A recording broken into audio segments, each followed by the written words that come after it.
제사장들이 이제는 그 사명을 완료하고 이제 강 중앙에서 이제 떠날 채비를 하게 됩니다. 그리고 이제 그 순간에 12명의 지파 대표들이 와가지고 거기에서 이제 돌을 취하죠. 기념으로 쓸 돌을 12개를 이제 각각의 분량에 맞게 취했습니다. 그게 끝인 줄 알았는데 하나님께서 여호수아에게 말씀하시는 거예요. 너 돌 12개를 다시 취해서 그 요단강 중앙에 그 12개를 세워놓아라 라고 말씀하시는 겁니다. 그러니까 돌이 몇 개예요 총? 이 정도 산수는 다 하시잖아요. 24개입니다. 24개. 12개 도합해서 24개의 돌 이야기가 나오는 거예요. 근데 이제 여러분들이 잘 알고 있는 그 유진 피터슨이라고 하는 분이 쓴 메시지 성경이라는 책이 있어요. 성경을 이제 자기 나름대로 현대인들이 잘 이해할 수 있도록 이렇게 이제 그 성경을 다시 이렇게 사역을 해서 이렇게 이제 쓴 성경입니다. 이거 많이들 보시더라고요. 메시지 성경. 거기에 보면은 유진 피터슨은 이 사건을 두 번의 사건으로 보지 않고 한 번의 사건, 그러니까 돌 12개 이야기로 봐요. 그러니까 이제 여호수아가 그 발밑에서 12개의 돌을 취해가지고 제사장들에게 그 대표들에게 주었고 그 대표들이 그걸 들고 나갔다라고 이야기를 하는 겁니다. 그리고 이제 이런 주장을 하는 학자들이 조금 있어요. 성서학자들 중에. 그거 12개지 24개가 아니다. 이런 얘기를 하는 사람들이 있습니다. 그들은 왜 이런 주장을 할까요? 왜 이런 주장을 하겠어요? 지금 여기 나오는 이 말씀이 잘 이해가 안 가기 때문에 그러는 거예요. 왜냐하면은 요단강 중앙에다가 12개의 돌을 세웠어요. 세우면 어떻게 되겠어요? 거기가 계속 물이 마른 상태로 있겠어요? 백성들이나 제사장들이 마지막으로 언약궤를 메고 거기를 나오면 어떻게 될까요? 물이 덮이지 않겠어요? 그 물이 덮일 건데 거기에다가 왜 12개의 돌을 세우라고 했을까? 이거 이해가 안 가요. 그러니까 아마 이거는 그 12개의 돌을 취해서 가지고 나온 걸 얘기하는 걸 거야. 아니 물이 흘리면 다 덮일 텐데 기념비라는 게 뭐예요? 기념하기 위해서 세우는 거 아니겠습니까? 근데 물이 덮이고 나면은 기념이 될까요? 이게 기념이 안 되잖아요. 기념이 안 되잖아요. 그러니까 이게 상식적으로 잘 이해가 안 가니까 그냥 12개의 돌을 취한 건데 그냥 그렇게 썼을 뿐이다. 그래서 그걸 가지고 나왔다라고 이야기를 하는 거예요. 그리고 거기다 12개의 돌을 세우면은 이게 물이 덮이고 물살이 세지면은 그 12개의 돌이 그 자리에 그대로 남아있겠습니까? 쓸려 내려가지 않겠어요? 다 쓸려 내려갈 거예요. 그러니까 이게 조금 이해가 안 되는 하나님의 명령이에요. 그러니까 한 번밖에 안 했을 거예요. 12개의 돌을 취해서 결국은 나중에 가면 길갈이라고 하는 곳에 가서 그걸 세우잖아요. 이게 정답이야 라고 이렇게 해석을 하는 겁니다. 그런데 오늘 우리가 이 말씀을 읽으면은요, 분명합니다. 그들은 의역을 하는데 오늘 말씀을 직역해서 보면은요, 팩트가 뭐예요? 하나님께서 여호수아에게 말씀하셔서 돌 12개를 취해서 그 요단강 중앙에 세우라고 하신 거예요. 세우라고 하신 겁니다. 이게 팩트예요, 성경. 우리가 여기 아무리 봐도 이론의 여지가 없어요. 그렇게 하셨다고 하는 얘기입니다. 그런데 그러면은 이 말씀을 지금 여호수아가 받은 거 아니에요? 여호수아가 이 말씀을 받았어요. 여호수아의 마음에도 어떤 마음이 있었겠어요? 유진 피터슨이 갖고 있는 이 마음이 있지 않았겠어요? 그걸 왜 여기 세우라고 하시지? 아니 여기 물로 덮일 거 아닌가? 물로 덮이면은 그 12개의 돌을 세워놓은 게 결국은 다 그 자리에 있지도 않고 흘러갈 것이고, 또 물이 잠기면은 누가 그걸 봐? 아무도 안 보잖아요. 아무도 안 보는데 왜 그거를 여기다 세우라고 하실까? 이해가 안 가는 거예요. 그러니까 성서학자들도 이해가 안 가고 여호수아도 이해가 안 가고 저도 이해가 안 가고 우리 모두가 이해가 안 가는 거예요. 아니 그 물에 덮일 때다가 뭘 기념비를 세울 의미가 없는데 왜 그걸 말씀하셨을까? 오늘 한 절이지만은요, 그 내용이 오늘 언급되고 있는 거예요. 이 긴박한 순간에 물이 덮이고 나면은 없어져 버릴 그 보이지 않을 그 자리에다가 왜 그걸 세우라고 하셨을까? 하나님의 마음은 도대체 뭘까 하는 거예요. 하나님 왜 이런 명령을 하셨을까 하는 거예요. 하나님은 그 자리를 너무너무 중요하게 보시는 거예요. 제사장들이 서 있었던 그 자리를 너무너무 중요하게 보시는 거예요. 그 자리를 그냥 쉽게 잊어버릴 수가 없는 거예요. 하나님의 마음이에요, 그게. 백성들은 우리 다 건넜어. 다 건넜어, 이제는. 이렇게 생각을 하는데 하나님은 제사장들이 서 있었던 그 자리를 너무너무 소중하게 생각하시고 너무너무 중요하게 여기시는 거예요. 왜냐하면은 거기에 뭐가 있느냐? 제사장들의 헌신이 있어요. 제사장들의 헌신이 있어요. 여러분 생각해 보세요. 물이 찰랑찰랑해요, 뒤에서. 근데 내가 지금 언약궤를 이렇게 메고 있어요. 백성들은 주랭랑을 치듯이 막 달려갑니다. 야, 저 물도 없으면 큰일 나. 우리 빨리 가자 하는데 우리는 옴짝달싹할 수가 없어요. 거기 서 있어요. 그럼 그 두려움의 무게가 얼마일까요? 두려움의 무게가 얼마일까요? 물이 찰랑찰랑해요. 언제 넘어올지 모르고 언제 이 물벽이 허물어질지 몰라요. 마치 무슨 해일이 오는데 해일이 오다가 딱 멈췄어요. 이 해일이 언제 또 시작되지? 이런 두려움이 이런 두려움. 이 두려움의 무게가 너무 컸을 거예요. 그리고 언약궤를 맸잖아요. 언약궤. 이 언약궤의 무게가 얼마나 무거웠겠어요. 근데 언약궤의 수치상의 무거움보다 더 무거운 건 뭐냐면은 하나님께서 나한테 이 자리에 서서 막아서라고 한 거예요. 하나님께서 나에게, 이들에게 말씀하신 거예요. 너네 거기 막아서라고 말씀하신 거예요. 너네가 거기 막아서고 있어야 백성들이 건너가 라고 말씀하신 거예요. 이게 무슨 무게예요? 사명감이잖아요. 사명감. 사명의 무게잖아요. 내가 그 자리에 서 있어야 돼요. 반드시 서 있어야 돼. 근데 너무 힘들어. 무겁고 너무 힘들어. 그래서 놓고 싶어. 놓고 싶은데 놓을 수가 없어요. 이게 무게, 사명감의 무게. 여러분 흔히 우리 그런 얘기를 하잖아요. 옛날에 IMF 때 가장들의 이야기가 막 나왔잖아요. 한참 지난 얘기지만 가장들이 눈물 흘리고 회사에서 쫓겨나면서 엉엉 울고 그리고 집에다가 내가 회사에서 잘렸습니다. 이 얘기를 못하는 거예요. 그래서 다 어떻게 했어요? 도시락 싸가지고 공원에 모여서 넥타이 맨 사람들이 밥을 먹고 그랬던 기억이 여러분 날 거예요. 그 IMF 때 그런 사람이 너무 많았어요. 그 사람들이 그냥 집에 가서 나 회사에서 이제 그만 나오래. 이 얘기를 할 수가 없는 거예요. 왜? 내가 가장이니까. 그 가장의 무게. 그 가장의 무게. 이런 무게는 이거 뭐 셀 수가 없는 거 아니에요? 이거 어떻게 잴 수가 있는 게 아니잖아요. 이런 무게가 있는 거예요. 그러니까 거기에는요, 이런 무게를 다 견뎌낸 그들의 땀과 눈물, 희생, 이게 거기에 다 담겨져 있는 거예요. 아마 여기에도 보면은 뭐 이런저런 모양으로 뭔가 내가 지키기 위해서, 뭔가 내가 세우기 위해서 눈물 흘리고 땀 흘린 그런 자리들이 있을 거예요. 또 특별히 교회 안에서 그런 어떤 사명을 감당하느라 눈물 흘리며 지킨 자리들이 있을 거라고 하는 얘기입니다. 이게 사명의 무게라고 하는 거예요. 이들은 막아서고 있는 거예요, 지금. 그 자리에 서걸 막아서서 백성들이 다 건너갈 수 있도록 하는 거예요. 근데 중요한 건 뭐냐면요. 그 백성들이 그렇게 건너가는데 이 백성들은요, 그 무게를 잘 몰라요. 내가 매지 않으면은요, 그 무게가 어떤 무게인지 잘 몰라요. 이들 네 사람이 그 요단강을 다 이렇게 막아서고 있어요. 근데 이들이 메고 있는 이 무게를 그들은 이해도 하지 못하고, 그리고 어쩌면은 그들을 보지도 못했을 거예요. 기억도 못했을 거고, 그냥 강이 열렸네, 그냥 우리 건너가면 되겠네. 그들이 하는 그 무게, 그들이 짊어진 그 헌신과 희생의 무게 아는 사람이 거의 없었을 거예요. 오늘날도 우리가 마찬가지죠. 내가 짊어지고 있는 헌신과 희생과 기도의 무게, 그걸 누가 알겠습니까? 누가 알겠어요? 몰라요, 사람들 다. 내가 짊어지고 있는 우리 가정의 구원을 위해서 평생 기도해온 분들이 있거든요. 그 기도의 무게를 누가 알아요? 아무도 몰라요. 아무도 모릅니다.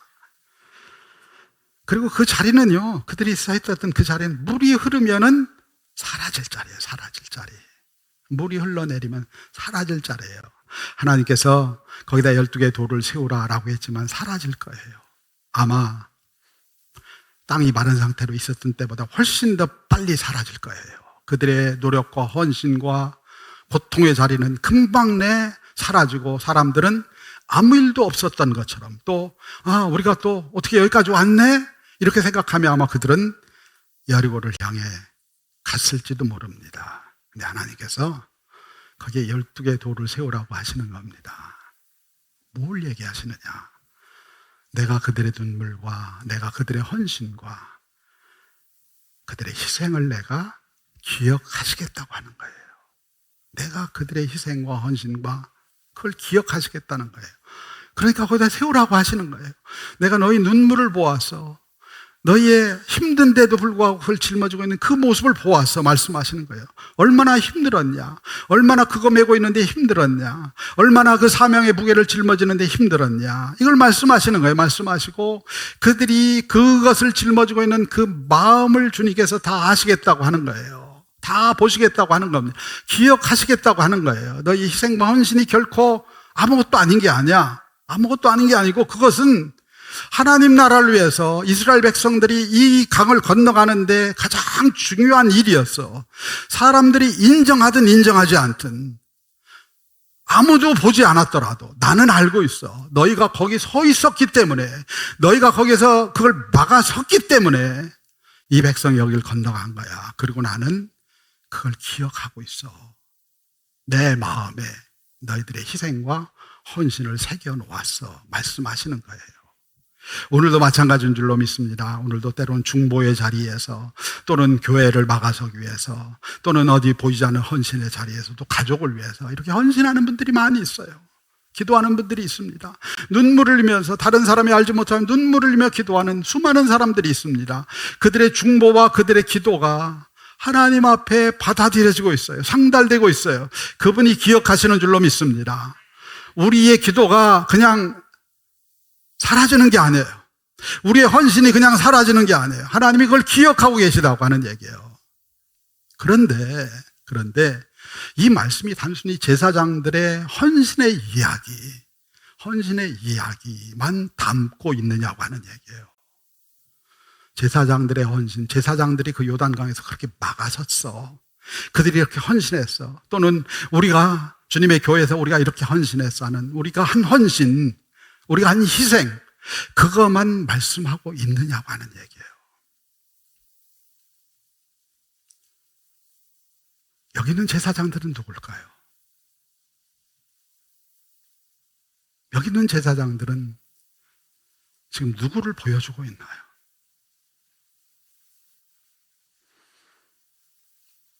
하나님께서 그곳에다가 그들을 위한 기념비를 세우라고 했을 때 그냥 단순히 제사장들의 헌신만 기념하는 자리겠느냐고 하는 얘기예요. 제사장 중에 제사장이 누구시죠? 예수님이셔요. 중보자가 누구시죠? 예수님이셔요. 예수님. 여기에는, 구약에는 그림자예요. 그림자. 제사장들의 헌신이 있었다고 한다면은 그 헌신, 그림자를 실체로 바꾸는 일이 신약에서 일어나는 거예요. 신약에서 예수님이 바로 그 자리에 서 계신 거예요. 지금 그 자리에 서 계신 거예요. 그 자리에 서 계신데, 하나님의 마음에 심으신 그 요단의 기념비는요, 결국은 예수님의 십자가를 통해서 완성이 되는 거예요. 그 중보는 결국은 거기에서 완성이 되는 겁니다. 주님께서 이 땅에 오셨을 때 세례 요한은 그 주님이 이 땅에 왜 오셨는지를 정확하게 한 단어로 표현을 했어요. 한 단어로. 그 다음에 성경을 볼까요? 요한복음 1장 29절입니다. 요한복음 1장 29절.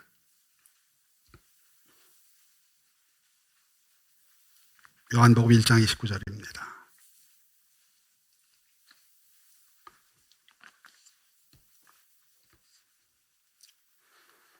요한복음 1장 29절 같이 읽겠습니다. 시작. 이튿날 요한이 예수께서 자기에게 나오심을 보고 이르되 보라 세상 죄를 지고 가는 하나님의 어린 양이로다. 하나님의 어린 양이라는 거예요. 세상 죄를 짊어지고 가시는 하나님의 어린 양이라고 하는 겁니다. 세상 죄를 짊어지고 가는 하나님의 어린 양. 세상 죄의 무게가 얼마나 될까요? 세상 죄의 무게가 얼마나 될까요? 저도 한 번도 생각을 안 해봤어요. 세상 죄의 무게는 과연 얼마나 될까? 제사장들이 짊어졌던 언약궤의 무게, 이 무게와는 비교할 수가 없겠죠. 하여튼 우리가 표현할 수 없는데 엄청나게 큰 무게였을 것 같아요. 아니요, 세상의 죄 이야기할 것 같고요. 나의 죄의 무게는 얼마나 될까요? 우리가요, 몸무게는 열심히 재요. 그리고 환경의 무게, 돈의 무게, 이런 건 잘 알고 있어요. 근데 나의 죄의 무게는 얼마나 될까? 내 죄의 무게는 얼마나 될까 하는 거예요. 벨사살 왕이 하나님의 전에서 뺏어온 그 잔을 가지고 잔치를 벌였어요.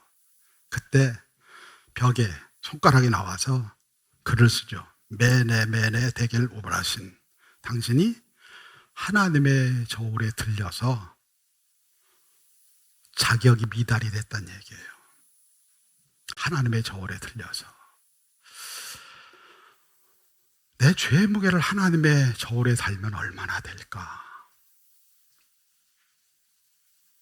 얼마나 될까?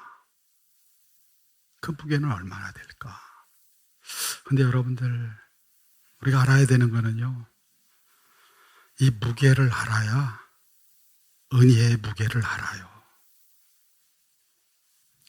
죄가 더한 곳에 은혜가 더한다고 하죠. 내 죄는 얼마나 될까? 내가 살아온 인생의 죄는 얼마나 될까? 헤아려 보면, 헤아려 볼 수도 없죠. 왜냐하면 우리가 우리를 모르니까. 하나님께서 다 속속들이 캐나셔가지고 그거를 저울에다 달면 그 무게가 얼마나 될까? 사실은 진짜 회개할 때는 하나님께서 그렇게 하시죠. 내 죄의 무게가 이거야 라고 말씀하시죠.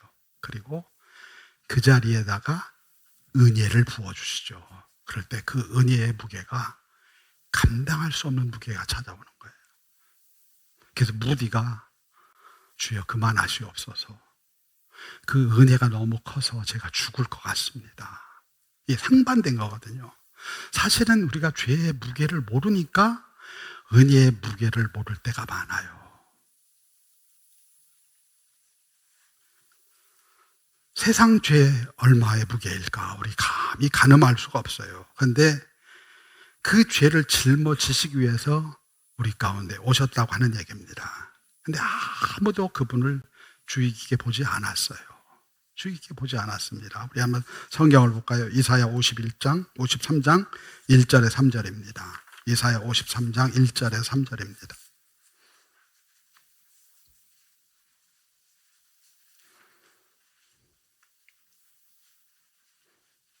이사야 53장 1절에 3절입니다.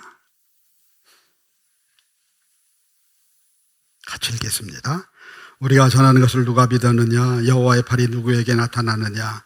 그는 주 앞에서 자라나기를 연한 순 같고 마른 땅에서 나온 풀이 같아서 고운 모양도 없고 풍채도 없은즉 우리가 보기에 흠모할 만한 아름다운 것이 없도다.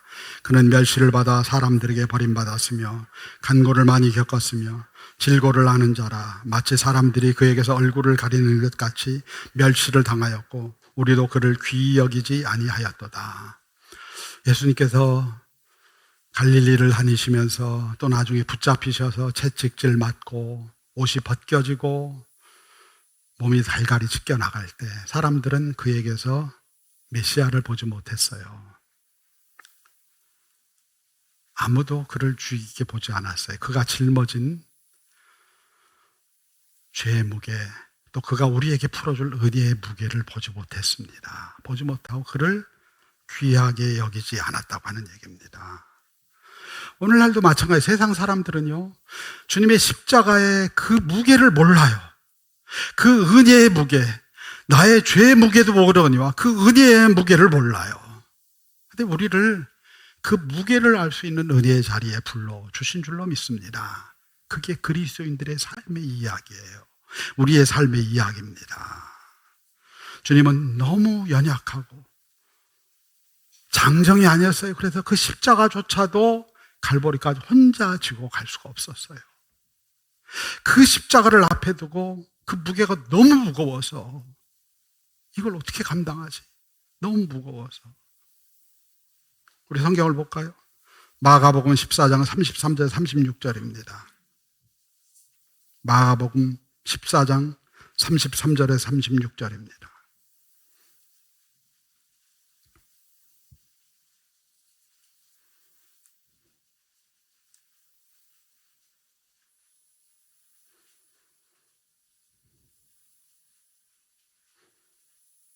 마가복음 14장 33절 36절 같이 읽겠습니다.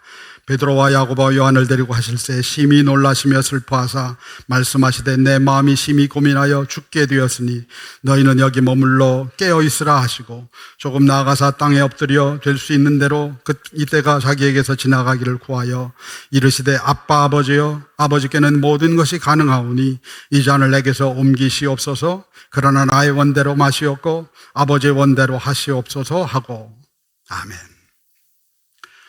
예수님께서 겟세마네 동산에서 기도하신 내용이에요.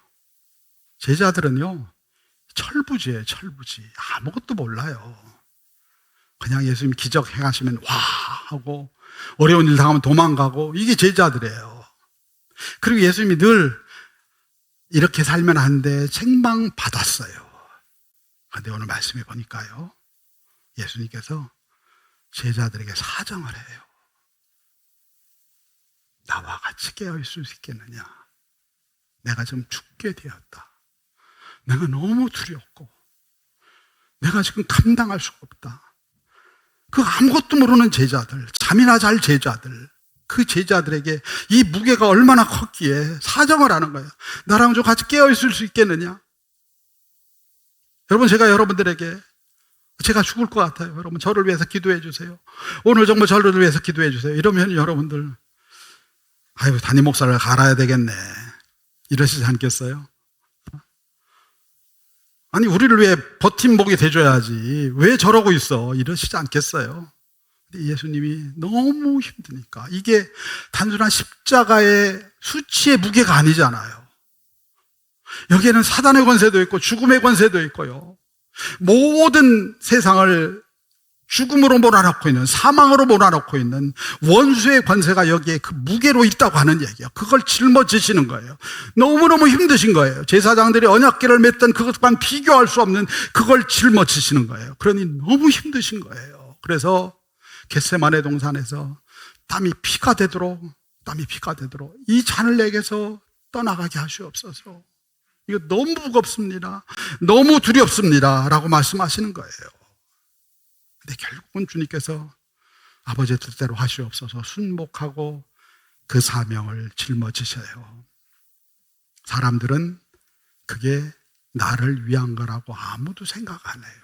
오늘 이 시대에도 세상의 수많은 사람들은요, 그게 나를 위한 것이라고 생각하지 않아요. 나는 죄가 없다고 생각하고, 나는 문제가 없다고 생각하고요, 왜 그 사람이 나를 위해 대신 죄를 짊어져? 웃기는 소리 하고 있네, 이렇게 이야기를 해요. 근데 그때도 그랬어요. 그때도. 이사야 53장 5절에서 6절 볼까요? 이사야 53장 5절에서 6절입니다.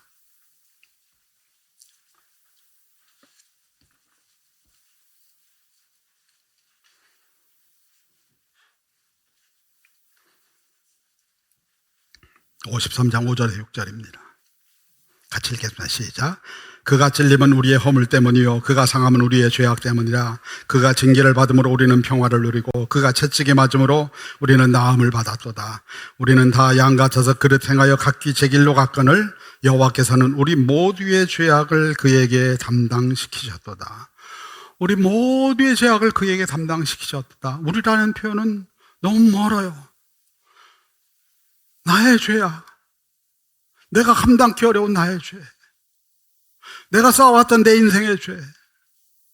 내가 누구에게 말할 수 없는 나의 허물. 이것을 그에게 담당시키셨다고 하는.